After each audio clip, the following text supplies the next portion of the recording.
Today we're going to be doing some books and how I create my favourite stack of books and a couple of different styles. Hope you enjoy. Please give the channel a thumbs up, subscribe and tell all your friends. And if you have any questions, pop them in the comments and I'll get back to you. This is Julie from Rustic Cottage Co. So I've taken off the covers of these hardback books and I'm getting ready to paint them. And then this particular one, I put some Mod Podge over the lettering because it is bright red lettering and that may take a little bit to paint over, so I put some Mod Podge over to make it a little easier. So now I'm going to paint these books.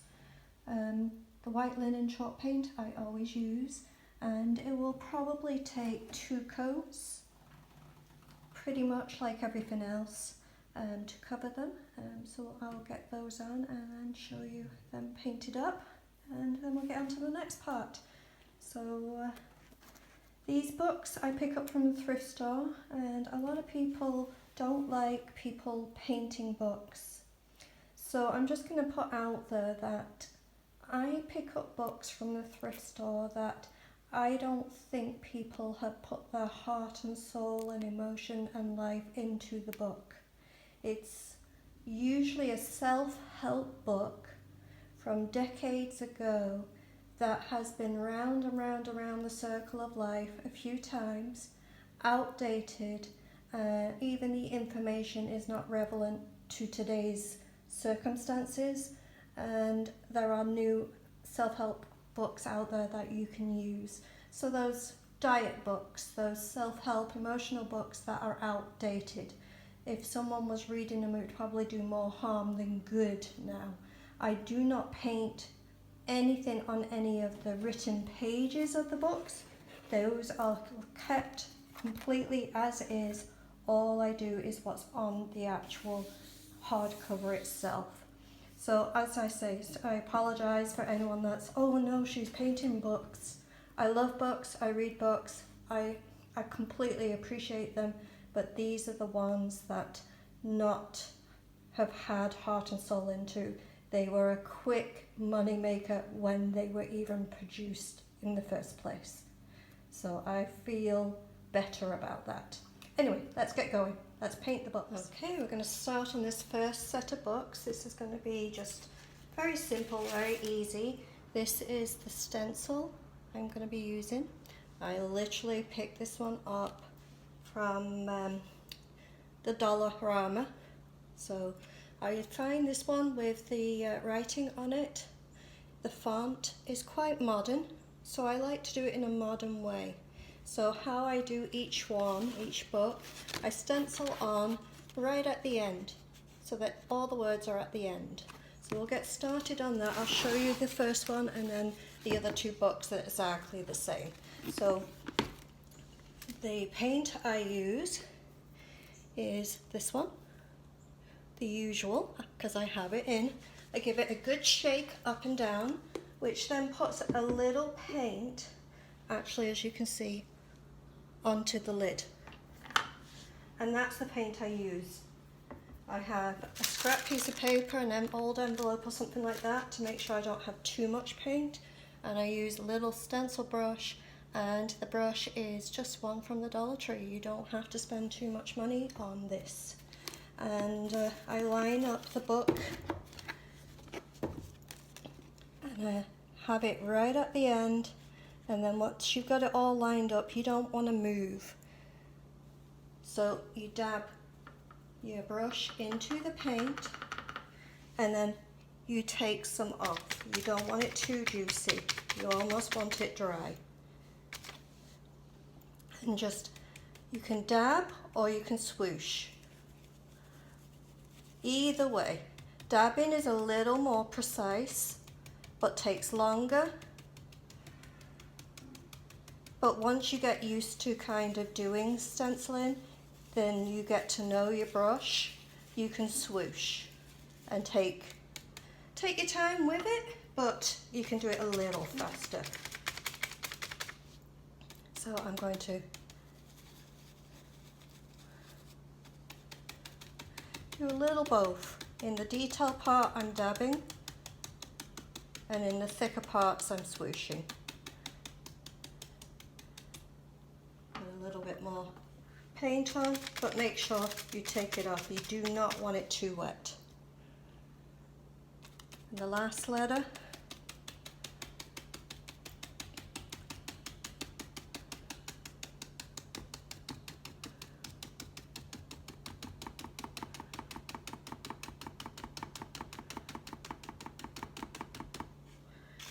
Alright, peel it off and you are done. You're going to do that for all 3 books, each word, and then stack them up. Alright, that's very simple. Just take your time, and it is simple. If you don't take your time, you rush it and you have too much paint, it actually is a pain. So make sure you do it slowly, less paint, take your time, and it is then very simple.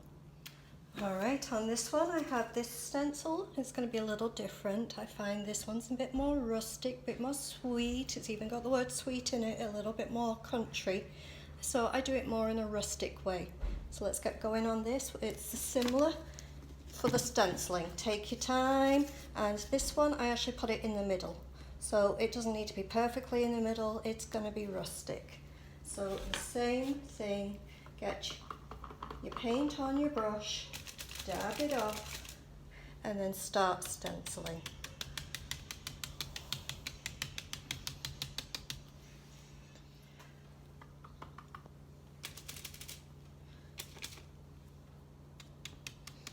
Again, just take your time with it, dab it or swoosh it, exactly the same.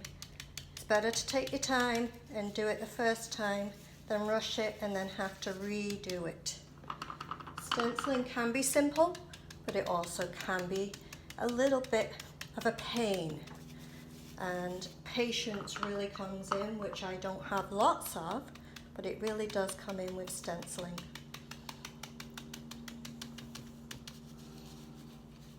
Once you do it often, you get to see where you want to dab and where you want to swoosh and what makes it work and what doesn't. And then I just put this little tiny heart on it, and that one's done. So I'm just going to keep going, doing the sweet and the home on the other 2 books, and then we will get on to the next stage, because this set of books is going to have more to go. Right, next we are working on the Home Sweet Home one. This is the rustic one, and this is the top book, and this is the front of the top book. So what we're going to be doing first is using the Stone Grey IOD ink. And then this is the IOD Kind Regards stamp. And it looks like a letter. So how I do it is I use the top, and then I use the bottom at the bottom. And for how much room I have in the middle, I just do a little of the middle, just to make it look like a letter on top of the book. So I just use it like to see if it's a letter type thing. So can you see? Yeah, you can see.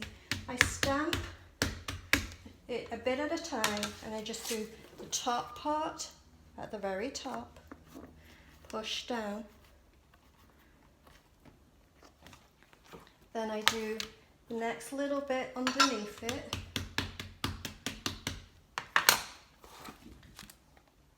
and I just line it up underneath it, and push down,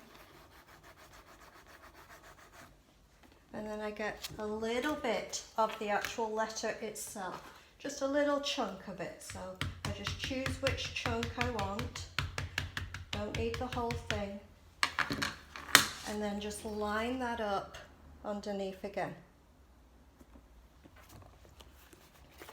Push down,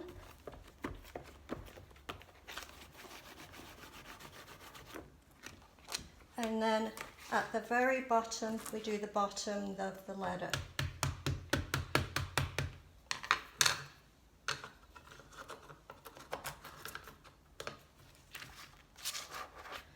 And then just put that at the very bottom, so it looks literally like somebody has handwritten a letter on top of the books.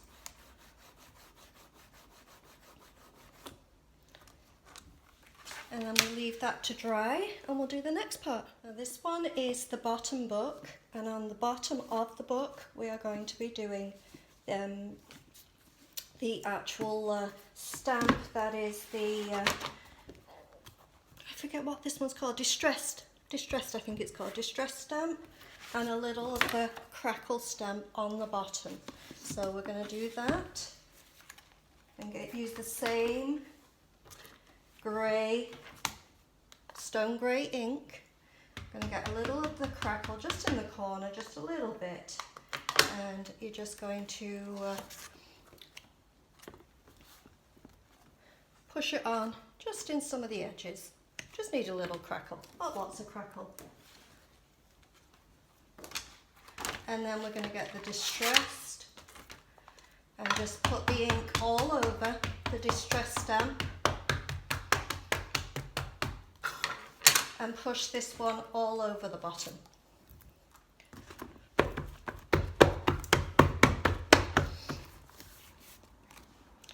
And also what you want to do is put it on the sides of each of the books. So just push it onto the sides of each of the 3 books. And the middle one.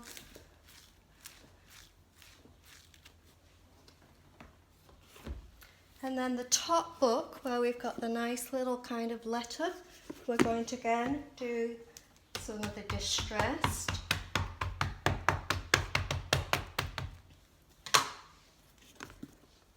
And it's always better if you put the stamp on top, not the book on top. I've done it both, but I find I get a better result this way. And then the crackle. Again, just a little in the corner. And just put a little bit in some of the corners of the book. You just, a little bit. You don't need lots.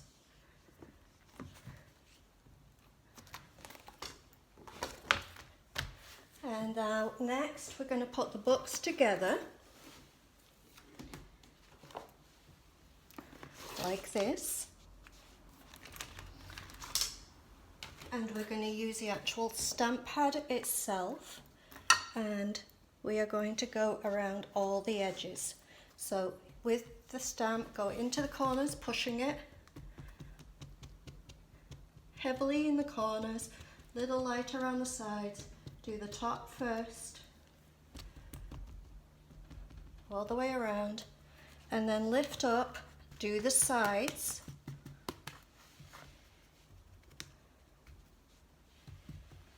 and then take the top 2 off, and you're going to do the bottom.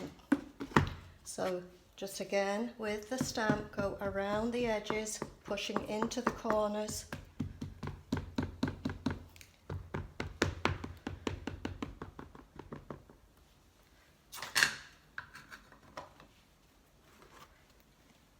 And then this one goes on the bottom. Get it all in the correct order, and then we're going to just leave it like that for the ink to dry. Okay, so now it's dry. Only on the set that says Home Sweet Home, only this set, the Rustic one, I get a very fine sandpaper. As you can see, this one's well used. I need to get some more, it's terrible. But it's a 220, and I just sand over the letters and then wipe it off. And the middle one, just sand over the letters and anything that's paint, so your little design on the side too. And the last one here.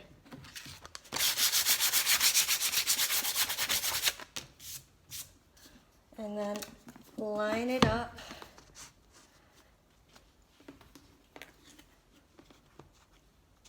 And then you can put a clear coat on top of this, which I generally do. I'll just grab the clear coat to show you which one I put on.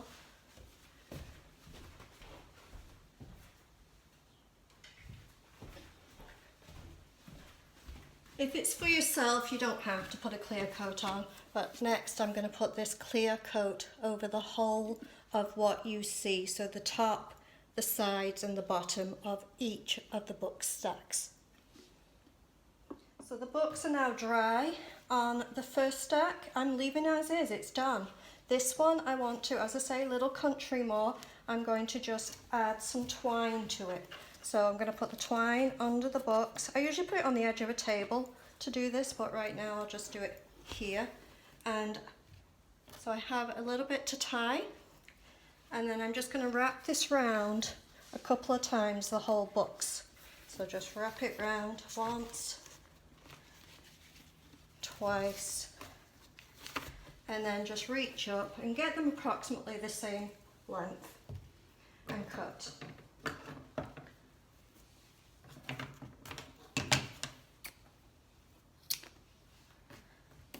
So then I just tie together. You can do this however you want. You can tie ribbon, you can tie whatever you want to this. I just use twine because I want it rustic and simple. Put it underneath and then just tie a very loose, decorative, as best you can, bow. And then this one is now done. I think I'm just going to have a little bit less there. This one's now done, and we're just going to stage them up.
I'm Julie from Rustic Cottage Co. I hope you enjoyed the video. Please like and thumbs up.